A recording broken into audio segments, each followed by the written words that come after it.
हमारा स्वभाव तभी बदलेगा जब हम तीव्रता पूर्वक भजन में लगेंगे। एक महीने में एक बार गुस्सा होने पर एक महीने के भजन का फल ढक जाता है। 12 बार गुस्सा हो गए तो साल भर में तुम्हारे पास रह क्या गया।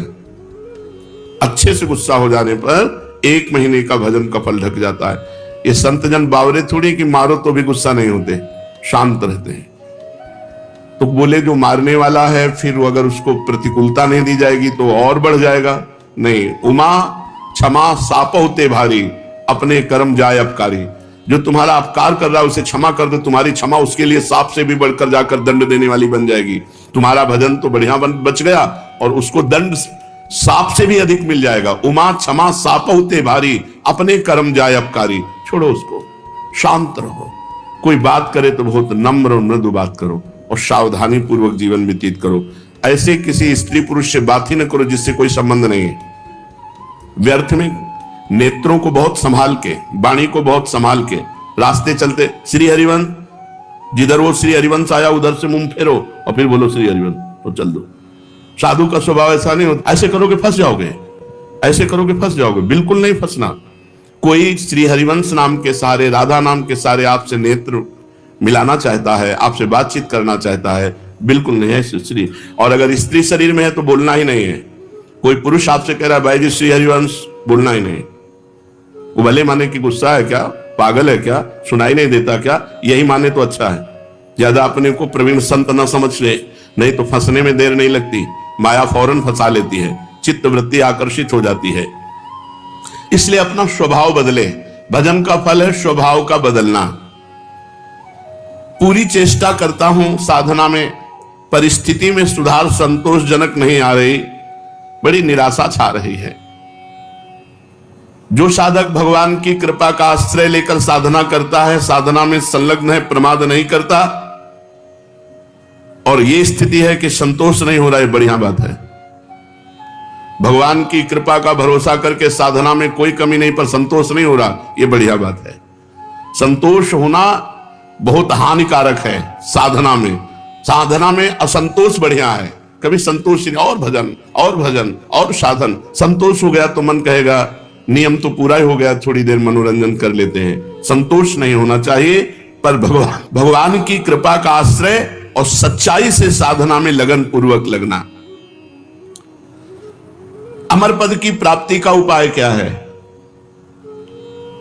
उस मायातीत, कालातीत, अकाल पुरुष की प्राप्ति का उपाय क्या है? चिंतन। अनन्य चिंतयन्तो माम। भगवान ने कहा अनन्य चेता सततम यो माम स्मरति नित्यशः तस्याहम सुलभा पार्थ। मैं उसके लिए सुलभ हो जाता हूं जो निरंतर मेरा चिंतन करता है। नाम का चिंतन, रूप का चिंतन, गुण का चिंतन, बस चिंतन चलना चाहिए।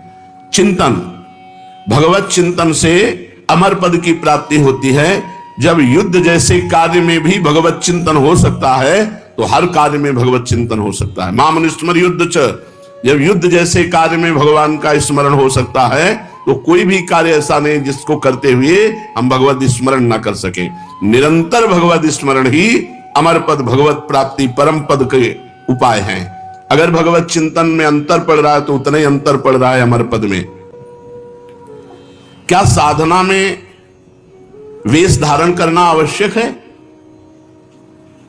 ये वेश आचार्य परंपरा से होता है। ये जरूरी नहीं कि वेश धारण करे तभी परम पद मिलेगा, और ये जरूरी नहीं कि वेश धारण कर लिया तो परम पद मिलेगा। अगर वेश धारण करके भजन नहीं हो रहा, मनमानी आचरण हो रहे हैं तो नरक मिलेगा। और वेश धारण नहीं किए, बहुत सही साधना कर रहा तो उसे भगवत प्राप्ति होगी। वेश का विशेष महत्व नहीं है, महत्व भजन का है। भीतर अगर आपके भजन चल रहा है, बाहरी वेश कैसा भी हो तो आपको भगवत प्राप्ति होगी। बाहरी वेश साधु का, भीतर संसार का चिंतन, मान प्रतिष्ठा, रुपया पैसा, तो फिर भगवत प्राप्ति नहीं, नरक की प्राप्ति होगी। वेश आचार्य परंपरा से है। अगर वेश है और उद्देश्य है तो सोने पे सुगंध है, फिर क्या कहना है? मम भक्ति युक्तो भुवनम पुना, तो तीनों लोगों को पावन करने वाला है। लेकिन केवल वेश है, उद्देश्य भगवत प्राप्ति नहीं, भजन नहीं, इधर उधर भंडारा खाते डोलना, रुपया पैसा समेटना, मान प्रतिष्ठा, ये लोक व्यवहार, हंसी मजाक, तो संसारिक जीवन व्यतीत करने से कोई वेश थोड़ी भगवत प्राप्ति करा देगा। इसलिए वेश का विशेष महत्व नहीं है, भजन का विशेष महत्व है, उद्देश्य का विशेष महत्व है। वेश रखकर तो विशेष सावधान रहना चाहिए कि भगवान ने इतनी कृपा की, मुझे विरक्त वेश दे दिया, अब मेरे से गलती ना हो, अब मैं भगवत प्राप्ति इसी जन्म में कर लूं। सोते हुए जब कैसे होता है? जब कहा जाता है 24 घंटे जप करो, तो सोने में तो 6 घंटे जाते हैं, तो 6 घंटे तो जप नहीं होता। नहीं, जब हम निद्रा में जा रहे हो और भजन करते हुए सो गए, तो हमारा जितना सोने में समय जाएगा वो सब भजन माना जाएगा। जैसे मरते समय नाम ले लिया तो पूरे जीवन क्या किया है परिणाम नहीं देखा जाएगा, आपको भगवत प्राप्ति होगी। ऐसे सोते समय नाम जप करते हुए सो गए तो 6 घंटे, 7 घंटे, 5 घंटे, 4 घंटे जो सोए वो भजन का फल मिलेगा। इसलिए सोते समय बहुत होश में होना चाहिए, सब बातें हटा करके नाम में एकदम डूबते हुए फिर नींद में चले गए। तो निद्रा समाधि स्थिति, जो सोना है वो भी आपका समाधि भजन माना जाएगा, क्योंकि निद्रा में वृत्ति लीन होने के पहले आप नाम जप कर रहे थे, तो नाम जप में ही लीन माना जाएगा, निद्रा में नहीं माना जाएगा। निद्रा के ठीक पूर्व 1 क्षण पहले तक नाम जप चल रहा है और फिर सो जाइए, तो आप देखिए जगते समय वही नाम जप चलता मिलेगा, तो बीच में आपका भजन ही माना जाएगा। ऐसे 24 घंटे भजन माना जाएगा। प्रश्न कर रहे हैं, भजन करने के लिए क्या घर छोड़ना आवश्यक है कि भाई अब भजन करना है तो घर द्वार छोड़ दे? हमें लगता है कि अगर भजन का अभ्यास नहीं है तो बाहर ज्यादा माया जाल है, बाहर ज्यादा माया जाल है, घर की अपेक्षा बाहर ज्यादा भ्रष्ट होने के चांस हैं। अब कहीं तो कमरा लोगे, कहीं व्यवस्था, तो रुपया कैसे मिले? तो धनी पुरुषों का संग करो, फिर व्यभिचार और नाना प्रकार की गलतियां और नाना प्रकार के दोष हो जाते हैं। घर में अपनी कमाई का खा के दूसरों का उपकार करते हुए जो भजन करता है बहुत जल्दी सिद्ध हो जाता है। जो विरक्त है, भगवान की विशेष कृपा हो गई है और वो साधु समुदाय में रहे, आकाश वृत्ति या मधुकरी वृत्ति से जीवन यापन करे, खूब भजन करे, सिद्ध हो जाएगा। जो मेहनत करके कमाया है जिंदगी में, उसी अपनी कमाई के धर्म के टुकड़े खाओ और खूब नाम जप करो। अगर धाम आदि की यात्रा करो तो अपने पैसे से करो, 1 पैसे का किसी से सहयोग मत लो, 1 पैसे की वस्तु किसी से मत खाओ। गृहस्थ धर्म में ऐसे, और विरक्त धर्म में माधुकरी वृत्ति या आकाश वृत्ति से जो भगवान देते हैं, और समुदाय में रहे, क्योंकि अलग रहने पर मनमानी आचरणों के होने की संभावना है, और समुदाय में एक दूसरे की सुरक्षा बनी रहती है। घर में भगवान का नाम लेने से, भगवान में मन लगाने से ज्यादा अच्छा है। हाँ, जो जीवन भर भजन करता रहा है और उसने देखा हमारे कर्तव्य का कार्य पूरा, बच्चों का ब्याह हो गया, संसार, ए भाई राधे श्याम, और चला, वो बात अलग है, वो बात अलग है। वो शास्त्र आज्ञा करता, चौथेपन में विरक्त होकर के विरक्तों के बीच में रहकर भजन करे, अपने कर्तव्य का पालन हो गया, अब हम भगवान के भजन में चले। कहते हैं कि जो भजन नहीं करता वो आत्महत्यारा है, जो भजन नहीं करता वो आत्महंता है, आत्महत्यारा है। ऐसा क्यों कहा गया?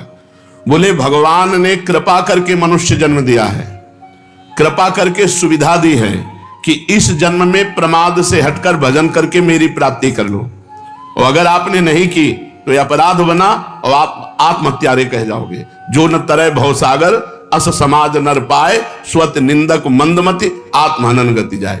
जैसे कई बार बताया है कि भारतीय सरकार किसी आदमी को विदेश भेजे और सारी सुविधा वहां, घर मकान स्त्री पुत्र परिवार सब सुविधा दे, और अपना सरकारी काम बता दे कि ये काम करना है।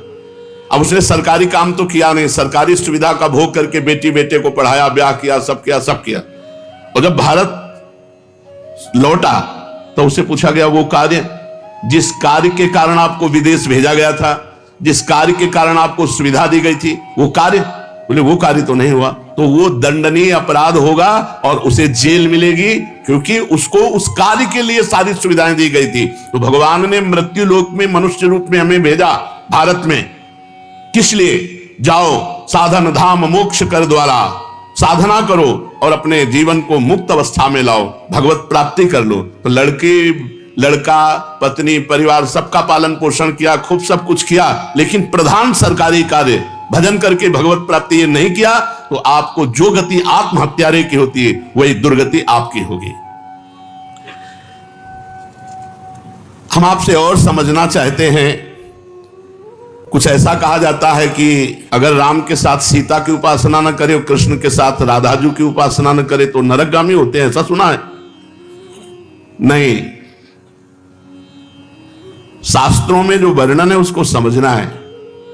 भगवान श्री राम या भगवान श्री कृष्ण का जब आप पूजन करते हैं तो उसी में शक्ति विराजमान है, वो अकेले कभी रह नहीं सकते। शक्तिमान शक्ति में ही विराजमान है, शक्ति शक्तिमान में ही विराजमान है, दोनों अभेद हैं। शक्ति और शक्तिमान कभी अलग हो ही नहीं सकते हैं। इसीलिए भगवान शिव ने अर्धनारीश्वर करके दिखाया, इसीलिए हमारे प्रिया प्रीतम मिलित रूप दिखाए। रूप बेली प्यारी बनी सुप्रीतम प्रेम तमाल, दो मन मिली एक भय श्री राधा वल्लभ लाल। दोनों प्रिया प्रीतम मिलित रूप हैं।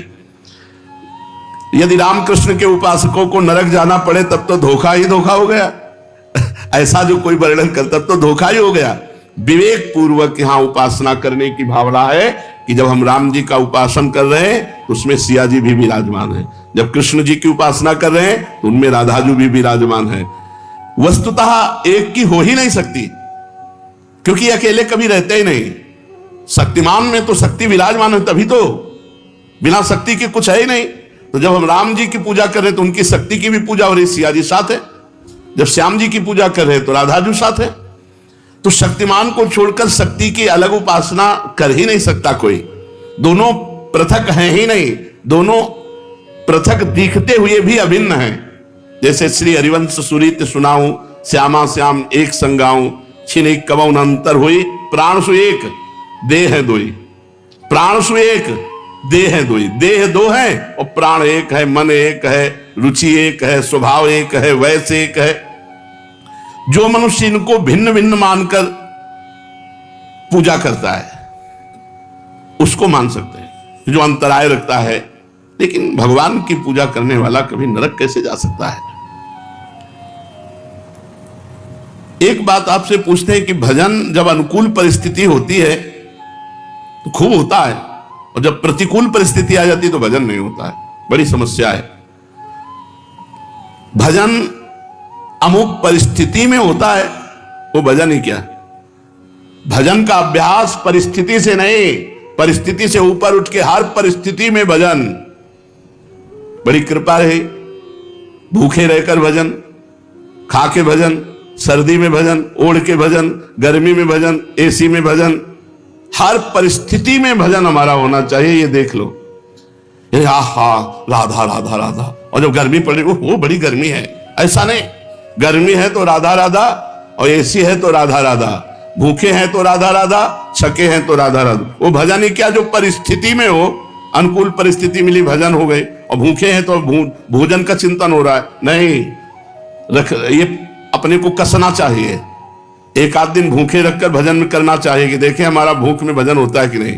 पंखा बंद कर देना चाहिए अपने कमरे का, 2-4 घंटे टेस्ट लेना चाहिए शरीर का कि गर्मी में ऐसे ताप में हम कैसे रह सकते हैं। कई वर्षों इनका आनंद लिया गया है, तो वर्षों हितधाम की छोटी कुटिया तक असुविधा ही असुविधा जीवन में रही है।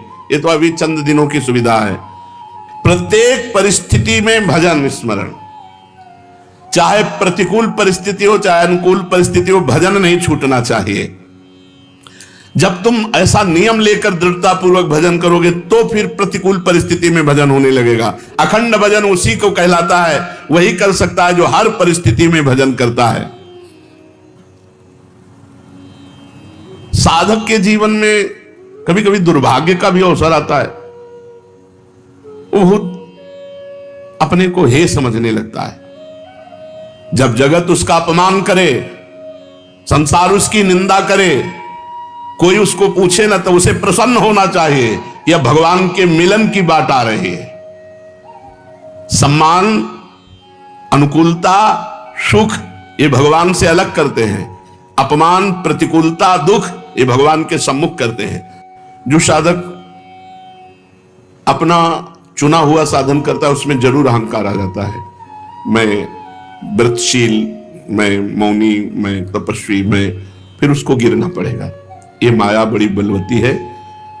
दैवी है शागुणमयी मम माया दुरत्या, बड़े बड़े ऋषि मुनियों को मोहित कर लेती है। तो यदि आप साधन का अहंकार करेंगे तो भ्रष्ट हो जाएंगे, पहला। दूसरा, आप साधन नहीं करते, साधन में पाखंड करते हैं, दिखावा करते हैं, अच्छे साधक नहीं हैं, तो आप भ्रष्ट हैं ही। तीसरा, आपको अपने साधन से बढ़कर सुख विषय भोगों में लगता है, इसलिए भ्रष्ट हो जाते हो। 3 कारण हैं जो साधक साधना में चलते हुए भ्रष्ट हो जाते हैं। उनमें 3 कारण है। पहला, साधना का अहंकार। दूसरा, साधना में पाखंड, दंभ, दिखावा। और तीसरा, साधना से सुख मिलने वाले भगवदानंद से बढ़कर सुख भोगों में देखना। इसलिए जो तुम्हारे उर में वासना है उसको भोगना पड़ेगा, तो आप भ्रष्ट हो जाएंगे। साधना प्राप्त किंचित सफलता यदि कहीं प्रकट कर दी जाती है तो देखा गया साधना बंद हो जाती है। ये बिल्कुल अक्षरशः समझिए। जो भी साधन कर रहे हैं गुप्त रखिए, उसे प्रकाशित मत कीजिए। सोने से लेकर शयन तक की दिनचर्या कभी अपनी किसी के सामने मत रखिए, गुप्त रखिए। बहुत लंबे समय तक आपका साधन भजन ठीक चलेगा। और यदि आपने अपनी साधना व्यक्त कर दी, 2-4 लोग बैठे हैं, उनसे कि आप क्या समझते हो, मैं 1 बजे रात्रि को उठता हूं, ऐसा ऐसा करता हूं, ऐसा ऐसा कर, वो बंद हो जाएगा, उठना बंद हो जाएगा, वो दिनचर्या बंद हो जाएगी। स्पष्ट लिखा हुआ है। तो इसमें लिखा है कि दूसरों को बताने के समय हमारे चित्त में अहंकार होता है, अंतःकरण में अहंकार स्फुरित होता है। मैं इतने बजे करता हूं, मैं ये करता हूं, मैं करता हूं, इसके कारण उसकी साधना रुक जाती है। यदि उसे घुमा के वर्णन करें कि संतों ने कहा रात्रि के 1-2 बजे उठ जाना चाहिए, भजन साधन करना चाहिए, फिर ब्रह्म मुहूर्त में अमुक अमुक ऐसा साधना करना चाहिए, संतों ने कहा है। अपनी डायरेक्ट बात ना बतावे कि हमारी साधना क्या है। सदैव अपनी साधना को गुप्त रखे, भगवत चर्चा करे, संतों की बातें बताए। अपनी बात बतानी है तो किसी साधक ने ऐसा अनुभव किया, ऐसी बात बतावे। कभी अपने को उसमें सम्मिलित न कर ले कि मैं अपना अनुभव बताता हूं कि ऐसी ऐसी दिनचर्या मेरी 10 वर्ष से चल रही। तो आप लिख लो, अगर 10 दिन के अंदर न रुक जाए तो मैं बता देना। चाहे जितनी हिम्मत कर लो, 10 दिन के अंदर रुक जाएगी, हम कह रहे, गारंटी। आप अपनी संपूर्ण साधना को किसी से बता दोगे, 10 दिन के अंदर वो साधना न रुक जाए तो हमें बता देना। कभी भी किसी भी स्थिति में अपना रहस्य नहीं खोलना चाहिए साधना का, कि हम क्या साधना करते हैं, कितनी करते हैं, क्या करते हैं। कुछ अगर अनुभव के साधकों का मंगल हो तो उसे अन्य संतों के या साधकों के शब्दों में बोल दे, अपने डायरेक्ट ना खोले कि ये मेरी दिनचर्या है, ये मेरी साधना है। बताते समय भाव तो आ ही जाता है कि मेरा साधन अच्छा चल रहा है, तो इस मनोवृत्ति से कैसे बचें? ऐसी बात मन में आवे तब यही माने कि मेरा साधन गुरु कृपा से चल रहा है, भगवत कृपा से चल रहा है, और दूसरों का भी साधन भगवान जैसा चला रहे हैं वैसा चल रहा है। अभिमान करने की कोई जरूरत नहीं है। अभिमान की वृत्ति उदय होने ही ना दे। दूसरे जैसे भगवान चला रहे हैं वैसे चल रहे हैं, हमें जैसे भगवान चला रहे हैं वैसे हम चल रहे हैं। साधना करते समय मन में संकल्प विकल्प बहुत उठते हैं, इसके लिए क्या करें? वैसे साधना तो इसी बात की है कि कोई संकल्प न उठने पावे, पर यदि संकल्प उठे तो उसे पूरा होने न दे, उसे नष्ट कर दे। संकल्प उठे तो उसे पूरा ना होने दे, चाहे सत हो चाहे असत हो। नहीं, संकल्प बनना बंद नहीं होगा। साधना है संकल्प रहित होने की। कोई संकल्प नहीं, ना अच्छा ना बुरा। बोले हम आज से ये संकल्प करते हैं। आज से क्या संकल्प करते हैं? हमारा तो जीवन भर का संकल्प है कि भगवान का नाम न छूटे, बस उसी में। अभी तक नहीं पूरा हो पाया संकल्प, तो और संकल्प बना के क्या करें? भगवान का साक्षात्कार करना है, अभी तक नहीं पूरा हो पाया, तो और संकल्प बना के क्या करें? ये जो छोटे छोटे संकल्प उठते हैं, ये करना है, ये देखना है, ये सुनना है, ये भोगना है, इनको नष्ट कर दे। कैसे नष्ट होते हैं? नाम जप करते हुए इनकी उपेक्षा कर दे तो अपने आप ही नष्ट हो जाते हैं। नाम जप बंद ना हो और आप लगाव ना रखें जो अंदर मन संकल्प विकल्प दे रहा है, तो वो नष्ट हो जाएंगे। अगर परमार्थिक शुभ संकल्प कोई हो तो उसे आदर दे दो, नहीं तो परमार्थिक व्यवहारिक दोनों खत्म। बिना संकल्प के चलने दो। संकल्प रहित साधना ही भगवान की प्राप्ति का है। कोई संकल्प नहीं, कोई संकल्प विकल्प नहीं। इतना जपना ये भी संकल्प नहीं, निरंतर जपना है ये संकल्प। हमारे जीवन का लक्ष्य है एक भी श्वास खाली ना जाए, एक भी मिनट व्यर्थ ना जाए। पूछत रीति भभूकत धावत, श्री सेवक जी महाराज लिखे। नहीं, कैसे बदले? भजन का तीव्र अभ्यास। भजन से जब हृदय शीतल हो जाता है तो कोई गाली भी देता है तो उत्तर देने का मन नहीं होता। कोई गुस्सा भी दिलाता है तो इतनी शीतलता है कि गुस्सा ही नहीं आती। भजन का तीव्र अभ्यास और भगवान से कृपा याचना करना कि हमारा स्वभाव बदल दो। सेवक जी कह रहे हैं, या जो पर्यो मोहि सहज स्वभाव, से हरिवंश नाम रस चाओ,